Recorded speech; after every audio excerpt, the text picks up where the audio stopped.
Welcome, and thank you for joining me on today's podcast. I will be providing you with an insightful reflection of my experiences in primary health and physical education during the spring 2025 semester. I will be including my key takeaway points, which showcase a holistic approach, highlighting the importance and benefits of teaching students the values of PDHPE, as seen in the 2018 New South Wales PDHPE syllabus. It aligns with the 21st century teaching and learning and ensures that students learn about making safe choices and building valuable skills for life. Now, Smith et al. 2021 recognised that in the past, fundamental movement skills were the focus of physical education, and that it is important for teachers to underpin their teaching with an inclusive approach, as it is important for students to develop a positive sense of self and belonging. I will address how, even though some may believe that PDHPE is just about being physically active, carrying out endless drills, we will find that it actually encompasses a lot more. As teachers, we do need to take on this holistic approach when teaching PDHPE so that we can ensure that students develop the required knowledge about making good choices, fostering respectful relationships, and living healthy and safe lives. And yes, that does mean that being regularly active can lead to improved student attitudes towards PDHPE. Well, first, I will look at is game sense approach. First, we will look at the game sense approach, or GSA, and this pedagogical approach differs from the old school approach, where teaching students were endless lessons of drills. This content now, which meets the PDHPE movement skills and performance observed in the PD3-4 outcome, GSA is different because it is student-centred, and it differs from direct instruction as it involves students using critical thinking, collaboration, creativity, and effective communication when making their own decisions during play. The game sense approach, which was developed by Rod Thorpe and David Bunker in cooperation with the Australian Sports Commission in the 1990s, was actually based on the previous Teaching Games for Understanding model. Gambles and Griffin 2023 state that when teaching games for understanding, it was a necessary change to see how strategic thinking during play works better than the old school technical approach. Another benefit is that these skills can now be transferred and manipulated in many other game situations. So we do see that students learn in situ when playing games such as invasion games, which promote strategic thinking, which they can adapt and incorporate as they need as they play. And as teachers, it is very important to guide them by asking open-ended questions to encourage deeper thinking about their approach. Questions like, how could you prevent the ball from hitting your target? What if you had more players? What would that do to your play? This promotes inquiry-based thinking. By changing up the game, and as it moves along, it is more challenging and enjoyable. Reducing sizes of the team or even the playing field produces challenges that require this strategic thinking.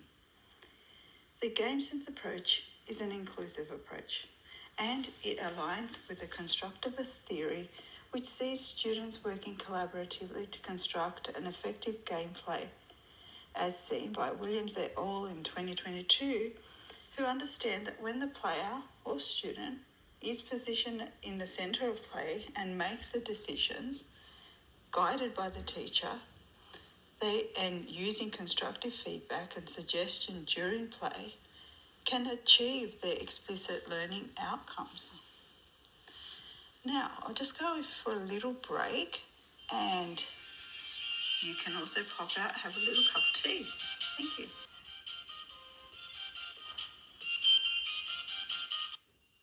Welcome back. So now I'm going to talk about what I learned in tutorial 2, where the focus was on learning across the curriculum. And this was aligning with the healthy, safe and active lifestyle strand. By investigating cross-curriculum priorities and general capabilities of PDHPE, we looked at how to integrate them in an inclusive and diverse way. We did discover that as educators, it is our professional responsibility to emphasise inclusivity in our primary school classrooms. This is important because it provides our students with a safe environment, and the positive is it will promote engagement where students feel a sense of belonging. This approach actually encompasses also their whole well-being. Hutmaker et al. 2020 understands that when primary school students, have autonomy when it comes to their motivation towards physical health, this usually will follow them on as they become adolescents. So, PDHP lessons should be inclusive. The activities in them should be adaptable for all abilities. This can be seen by just adjusting equipment or even simplifying game rules. PDHP lessons we can observe that literacy, numeracy and ICT are general capabilities of them. ICT allows students to easily access and utilise apps which promote a healthy lifestyle. They are essential when tracking physical activity to see if set goals are being reached. Numeracy skills support creation of graphs or charts which track their progress visually. And Wrench and Garrett 2021 state that a culturally responsive pedagogical approach is essential in the primary classroom for all students to be seen and valued. They also stress that when teaching, it can be achieved in cross-curriculum priorities such as inclusion of Indigenous games in learning activities, making learning more meaningful. So, PDHP lessons need to be inclusive and the activities in them should be adaptable for all abilities. Randall and Fleet 2021 stressed that the experience of pre-service teachers that come on placement or are in early teaching years, their own personal attitudes towards PDHPE can be negative or positive, and this can transfer over to their students. Now, I'll have a little break again and I'll see you after this. Thank you. Okay, welcome back.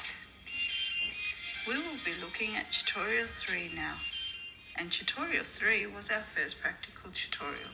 And to say I was a bit nervous would definitely be right.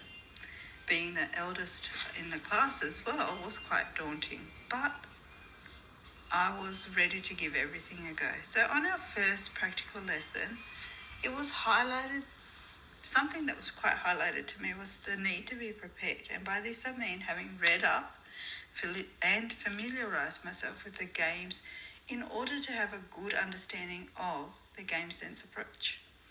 So during the tutorial, it was evident that the class seemed to gravitate to in our class groups that we sat in class. I saw this as a sense of safety, or maybe a way of putting it, a sense of comfort, as we were still not yet familiar with each other. Our teacher started by asking us to form 2 teams, and as the tutorial progressed, she changed it up by allocating us numbers for new teams and groups. This meant we had to get out of our comfort zones, work with new people. This was a great approach because we all wanted to win. So, in order to win, we had to work well together. And to work well together, we needed to communicate and encourage each other. This is something I know I will do as a teacher and make games and activities inclusive for all. So, at first I was worried when I was placed in the team because I didn't know how the others would take having the oldest student in their team. But I needn't have worried because I was encouraged to do the best for my team, and I had the best experience and surprised myself at how well I actually did perform. So first, my team was tasked with becoming familiar with the culturally responsive game Wana, which is a game played in southwestern Australia by Noongar girls.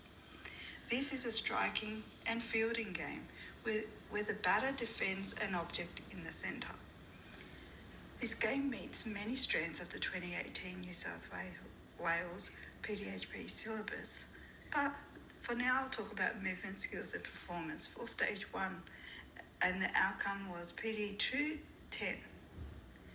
General capabilities of numeracy are required because you need to keep score. Literacy is required because you need to be able to read and understand the rules. So the cross-curriculum priorities of intercultural understanding sees students develop cultural awareness by extending their own inquiry to learn about the Noongar Indigenous people, and this is showing respect for Indigenous perspectives. So when playing this game, students learn to work collaboratively and respectfully, taking turns. Critical and creative thinking skills were important to be developed. Strategies to defend the Nova, which is an object that was sitting in the centre. And this game I have already actually utilised when I've been teaching, because it is easily modified to meet diverse student abilities and if I have limited resources. So this is one practical tutorial that I quite enjoyed and see the benefits of and including in my future teaching. Now let's go back to a little break, and I'll see you at the end of a quick little break.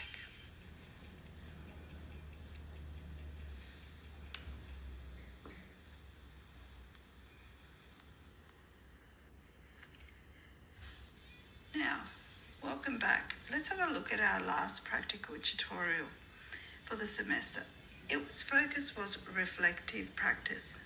Now, to be an effective teacher, I understand that it is important to undertake regular reflective practice in order to accommodate my teaching of all students. And because we need to cater for our diverse learners, as teachers, we should be regularly evolving our own skills to meet the ever-changing learning environment. SME et al. 2021 stated that when teachers don't provide an inclusive approach by differentiating activities or don't take the time to scaffold these activities, students like EALD students are at a disadvantage because they do not have the background knowledge of the required instructions or rules to engage and feel motivated, that students that do possess prior knowledge and feel favoured. This tutorial aligned with all the strands of the Stage 3 New South Wales PDHPE syllabus 2018, and this suggests that students require the knowledge of prior learning critical thinking skills to effectively reflect on themselves. PD 310 outcome shows that students are able to select the appropriate skills when interacting with their peers to promote inclusion. Students build on many curriculum priorities when incorporating reflective practice by utilising critical and creative thinking skills, personal and social capabilities, as well as intercultural understanding by developing empathy and awareness for the repercussions or consequences of their actions and decisions. This is actually particularly important for Stage 3 students as they are entering puberty. Students are also learn to value and accept their peers who require diverse learning approaches, and this is seen when they adjust play to include students with different abilities. For example, during soccer, using a ball with a bell inside allows for vision impaired students to participate. So in the classroom, teachers that regularly strive to improve their teaching approach and adapt it to meet their student needs foster respectful, positive and inclusive environments. Tutorial 6. The dreaded sexual education lesson. Now, in all seriousness, this was an eye-opener for sure, as this lesson was not just about sex education. Its focus was about following the New South Wales PDHPE syllabus strand health, wellbeing and relationships. I believe that when students start from young to understand what a healthy and safe relationship is, this knowledge can be their starting point for when they get older and enter relationships that involve sexuality.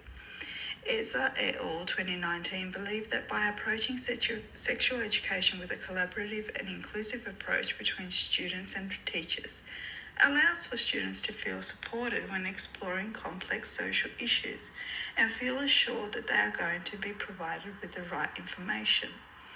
As educators, we do hold so much responsibility in our hands during these lessons, and a whole school approach is essential when communicating and developing positive partnerships with our students, their families, and being respectful of the many diverse cultures around us. Teachers, parents and students can become quite nervous when it comes to this content, and this is why it's crucial to implement departmental policies when navigating sensitive content. One very important point our teachers stressed was to only teach what is in the curriculum for the stage that we are teaching. As schools are required to teach this sensitive content, it must be aligned carefully with the New South Wales PDHPE 2018 syllabus and a respectful yet educational approach taken. Also, it is also extremely important to be compliant and inform parents and carers of the departmental opt-out policy. This experience provided me with a deeper understanding of the importance of PDHPE in education, highlighting to me its role in providing students the required knowledge and understanding, ensuring that their social, emotional needs are met. We'll have a quick break and we will be back for our reflection.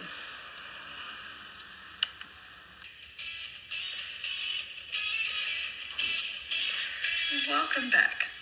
So to end today's podcast, I will recap what I've learned about PDHPE throughout my tutorials and teaching. As we saw, it requires a holistic approach in order to support primary school students in developing positive attitudes towards being active, making good food choices, fostering positive relationships with respect to themselves and others, as well as being true to their own identity in the community in which they live. This is all made possible by using the tree and game sense approach frameworks and reflective practice in PDHP lessons. I know that as a primary school teacher, I will continue to ensure that when designing inclusive PDHP lessons, I will follow the curriculum carefully to purposely plan lessons utilising a culturally responsive pedagogy and that they are stage and age appropriate. My lessons will cater for all students, including those with diverse abilities, and they will promote critical thinking and collaboration amongst students. So I want my students to feel prepared, safe and valued. Thank you for listening, and let's remember to keep moving and to be kind to ourselves. Thank you.